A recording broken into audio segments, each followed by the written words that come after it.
Welcome back. Iran ప్రతీకార దాడులకైతే దిగింది. ఇక దుబాయ్ పై భీకర దాడులకు పాల్పడుతుంది. అయితే దుబాయ్ నే ఇరాన్ ఎందుకు టార్గెట్ చేసింది అనేది అందరిలో ఆసక్తి నెలకొంది. ఇక అమెరికా సైనిక బేస్లను యునైటెడ్ అరబ్ ఎమిరేట్స్ హోస్ట్ చేస్తోంది. అయితే అమెరికా బేస్లు అసెట్స్ ను ఇరాన్ టార్గెట్ చేసింది. గల్ఫ్ దేశాలతో అమెరికాకు మిత్రత్వం ఉంది. అయితే దీంతో ఇరాన్ ఈ దేశాలను యుద్ధ భూమిగా మార్చింది. దుబాయ్ ఎయిర్పోర్ట్, బుర్జ్ అల్ అరబ్ హోటళ్లపై అయితే విరుచుకుపడింది. కంటిన్యూ చేద్దాం. బండారు రామ్మోహన్ రావు గారు, మనం అంటే ఎలా చూడాలంటారు? దుబాయ్ పై అయితే ఇరాన్ భీకర దాడులు జరుపుతుంది. అంటే దుబాయ్ నే ఇరాన్ ఎందుకు టార్గెట్ చేసిందంటారు? ఏమంటారు? అమెరికాని కొట్టలేక ఎప్పుడైనా తల్లి భర్త మీద కోపం వస్తే ఎవరు పిల్లల్ని కొడుతుంటారు, అంతే కదా. ఇదే అంటే ఒక రకంగా చెప్పండి, దానికి కారణం కూడా ఉంది. కారణం లేకుండా ఏం చేయలేదు. కారణం ఏంటంటే ఇప్పుడు అమెరికా సైనిక స్థావరాలు ఈ 4-5 దేశాల్లో ఉన్నాయి. మళ్ళీ ఇందులో షియా సున్నీ లొల్లి కూడా ఒకటి ఉన్నది. అంటే మళ్ళీ తెగల లొల్లి కూడా ఉంది. ముస్లిం మతంలో 2 రకాల లొల్లి ఉన్నాయి. దానివల్ల కూడా అమెరికా స్థావరాల మీద దాడి చేస్తా అనుకున్నది. కువైట్ విమానాశ్రయం మీద దాడి చేసింది కదా, మరి అమెరికా స్థావరం కాదు కదా ఇది. అంటే ఇరాన్ కూడా ఏం చేస్తుందంటే ఎట్లా పడితే అట్లా శిబిలను పెంచుకుంటే నిన్న నుంచి ఇప్పుడు ఎట్లా చస్తున్నాం కనుక చచ్చేటప్పుడు ఇంకో కొద్దిని చంపేసిపోదామనే లెవెల్లో తయారవుతుంది. తాను నష్టపోతుంది, ప్రపంచాన్ని నష్టపరుస్తుంది అంటున్నాం. అందుకనే ఆ 4 దేశాల మీద దాడి చేయడానికి ప్రధాన కారణం ఏంటంటే దాదాపుగా ఆ 2500 ఎయిర్ బేస్లలో మొత్తం ప్రపంచం అంతా కూడా అమెరికా యుద్ధ విమానాలు దిగడానికి ఎక్కడానికి రకరకాల ఏర్పాట్లు ఉన్నాయి, పాకిస్తాన్ తో సహా అంటున్నాను నేను. మొన్నటిదాకా ఆఫ్ఘనిస్తాన్ తన స్వాధీనంలో ఉన్నప్పుడు ఆఫ్ఘనిస్తాన్ లో కూడా ఉండేది. ఈ మొత్తం మీద కొన్ని దేశాల స్థావరం చేసుకొని ముఖ్యంగా పశ్చిమాసియాలో ఏదైతే స్థావరం చేసుకుందో ఈ 4-5 దేశాల్లో వాటి మీదే దాడి చేస్తుంది. అంటే ఉద్దేశపూర్వకంగా దాడి చేస్తుంది. దానికి కారణాలు కూడా ఉన్నాయి కాదంటే. కానీ ఏమైతుందంటే చుట్టుపక్కల దేశాలతో ఎట్లాగో వైరం ఉన్నది, అమెరికాతోని ఇజ్రాయెల్తో వైరం ఉన్నది, దూరప్రాచ్య దేశాలతో కూడా వైరం ఉన్నది. అట్లా చూసుకుంటే ఇరాన్ ఒంటరిగా పోరాడే పరిస్థితికి వచ్చింది. ఇప్పుడు ఆ పరిస్థితికి వచ్చింది అంటారు. ఎటు చూసినా కూడా మిత్రులు కనపడుతున్న శత్రువులే కనపడుతున్నారు కనుక ఈ శత్రువులను ఎట్లా గెలుస్తుంది, ఏం చేస్తుందని చూడాల్సిన అవసరం ఉన్నది. ఏదైనా సరే వారసులను ప్రకటించే క్రమంలో కూడా కొంత జాప్యం చేస్తుంది. ఎందుకంటే రక్షణ శాఖ మంత్రి చనిపోయిండు, అక్కడ రిప్లేస్ చేయాల్సి ఉంటుంది. అట్లాగే కమాండర్ చనిపోయిండు, వాహిద్ చనిపోయిండు, అక్కడ వాహిద్ని పెట్టారు కొత్తగా కమాండర్ ను. అంటే సైన్యం దిక్కుతోచని పరిస్థితిలో ఉండలేదు అని చెప్పడం కోసమే మనకు మేకపోతు గాంభీర్యం ప్రకటిస్తూ అన్ని దేశాల మీద దాడులు చేస్తాం, అమెరికాకు లొంగం అనే మాట మాట్లాడుతున్నారు. దీనివల్ల ఇంకా నష్టం జరిగే అవకాశం ఉన్నది. అది మనకు రెజా పహలావి అన్నట్టే అమెరికాకు మంచి రోజులు వచ్చినాయి అంటే మంచి రోజులు ఏమొచ్చినాయి, ఆయన 2 కోరుకున్నాడు నిన్న. అయితే అయతులకు మనకు చనిపోవడం కావాలి.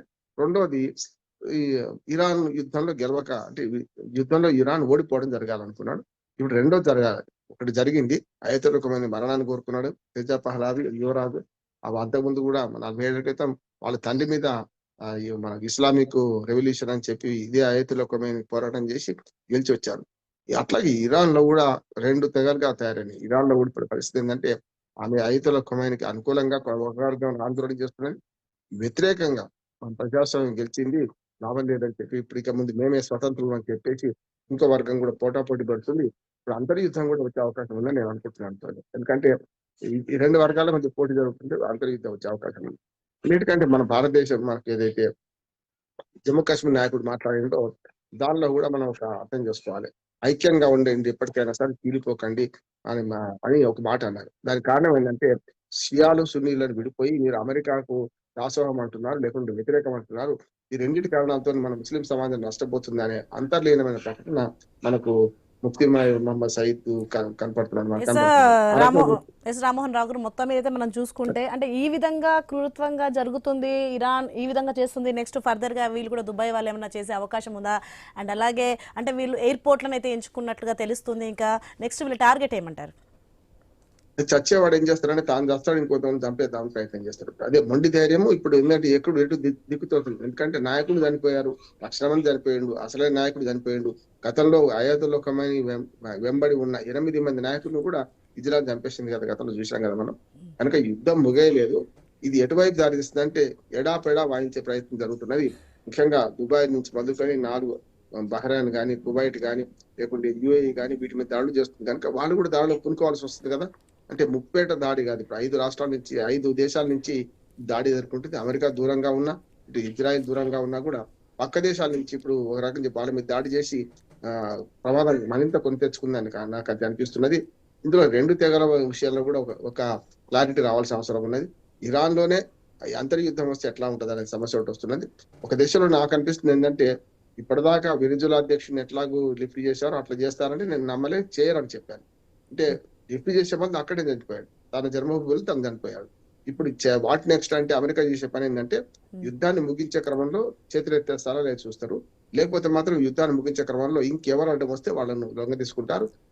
మిలిటరీ అంటే మనకు ఇరాన్ మిలిటరీ లొంగిపోయేదాకా ఈ దాడులు కొనసాగుతుంటే ఇప్పుడు వన్ సైడ్ అయిపోతుంది. అంటే మెల్లమెల్లగా అప్పర్ హ్యాండ్ ఇజ్రాయెల్ది, అమెరికాది అవుతుంది, లోయర్ హ్యాండ్ ఏమో వాళ్ళది అవుతుంది. కనుక వాళ్ళు శక్తి వంచన లేకుండా ఆయుధాలు అయిపోయేదాకా కొట్లాడతారు. ఇంకొక మాట కూడా, ఇరాన్ రక్షణ శాఖ అంటే మంత్రి లేడు, చచ్చిపోయింది, కానీ వాళ్ళు ప్రకటన చేశారు, మేము ఇప్పటిదాకా పాత ఆయుధాలే వాడినాం, ఇక ముందు కొత్త ఆయుధాలు వాడతామన్నారు. అంటే పాత ఆయుధాలు నువ్వు చదివిపించిన పోతే పోయి అని చెప్పి ఇప్పుడు కొత్త ఆయుధాలు వాడతా అంటున్నారు. రష్యా లాంటి దేశం కూడా ఇప్పుడు ముందుకు వచ్చి ఇరాన్ మద్దతుగా ప్రత్యక్ష యుద్ధంలో దిగుతుందా అనే ఒక అనుమానం ఉంటే కాదని చెప్పిన కాదు కూడా దిగదంటారు. ఎందుకంటే ఈ మూడు దేశాలు తోడేళ్ళు లాంటివి. అమెరికా తనదైన రీతిలో తన అణచివేసే దేశాలను అణచివేస్తుంది. రష్యా ప్రత్యక్ష యుద్ధంలో దిగదు. చైనా ఇంకో రకంగా తన పక్క దేశాలను తాను ఆక్రమించుకునే ప్రయత్నం చేస్తుంది, ఓ రకంగా వాణిజ్య పరంగా చేస్తున్నది. కనుక ఈ మూడు దేశాలు తోడేళ్ళు అయితే ఈ చప్పట్లు కొట్టే దేశాలు, ఏ దేశానికి ఆ దేశం తమ అన్యాయాలు చేసుకుంటుందో వాళ్ళందరూ కూడా మేకల మందలు అంటున్నా నేను. చూద్దాం, ప్రపంచ యుద్ధానికి దారి తీయదు, కానీ ఇది ఓ రకంగా చెప్పంటే మినీ ప్రపంచ యుద్ధం వచ్చినట్టు లెక్క అంటున్నాను. Right, thank you Rammohan Rao గారు.